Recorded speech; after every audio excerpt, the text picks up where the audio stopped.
Јавно дистанцирање од континуитетот со партијата, чиј председател во еден период е Иванчо Михајлов, ке бараат социјалдемократите од ВМРО ДПМНЕ со новиот предлог закон за дополнување на законот за партии, што беше поднесен денеска во последен момент. Во предлогот не се наведени имиња, но се предлага промена на 4 члена, со кои се предвидуваат насоки за статутот и действувањето на партиите, како и за символите.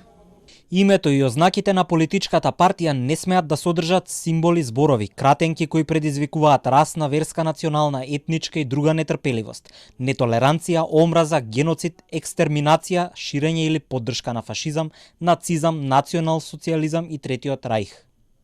Социјалдемократите, но и премиерот во неколку наврати обвинуваат дека ВМРО ДПМНЕ се наследници на Ванчо Михајлов и дека тој континуитет им стои во статутот. Се повикуваат на одредбата во која стои дека актуелниот статут е усвоен на 17-тиот конгрес на партијата, одржан во 2021 година, земајќи ги предвид сите конгреси на ВМРО одржани во 20-тиот век, а не од незиното формирање со додавката ДПМНЕ во 1990 година.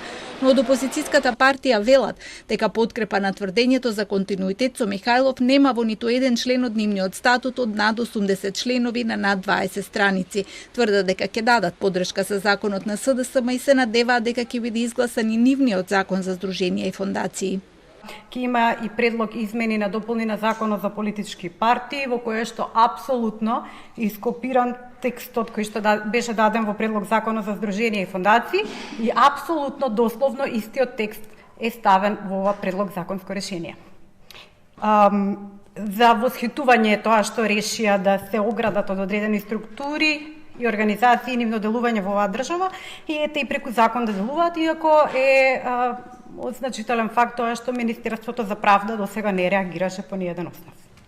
Со законот за здруженија и фондации треба да се спречи контроверзни имиња да бидат имиња на здруженија на граѓани.